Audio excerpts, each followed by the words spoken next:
আজকে মাংস কষা রান্না করব। এখানে পেঁয়াজ আর টমেটোটা তেলের মধ্যে ভালো করে ভেজে নিচ্ছি। মুরগির মাংস ভালো করে ধুয়ে রেখেছি। এখানে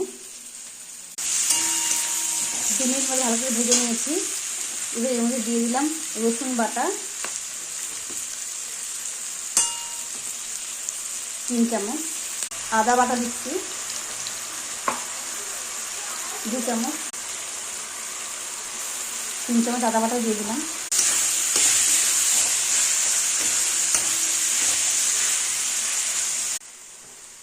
লঙ্কার গুঁড়ো দিয়ে দিলাম, নুন দিয়ে দিলাম বড় চামচের 1 চামচ,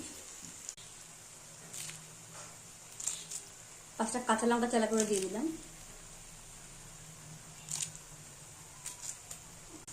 অল্প একটু জল দিয়ে দিলাম। পুরো মশলাটা ভালো করে কষিয়ে নিচ্ছি। ধনিয়ার গুঁড়ো দিয়ে দিলাম 1 চামচ, জিরের গুঁড়ো দিয়ে দিলাম 1 চামচ। এখানে 2.5 কেজি চিকেন আছে, চিকেনটা এবারে দিয়ে দিলাম।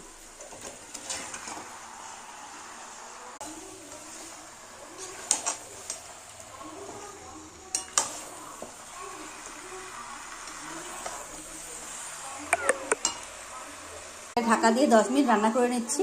ফিরে আসছি 10 মিনিট পরে।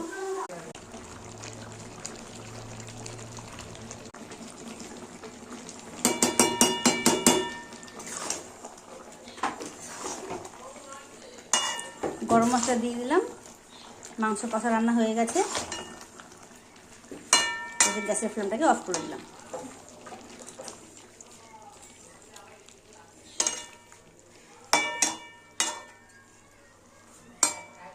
আজ তাহলে এই পর্যন্ত ভিডিও রইল।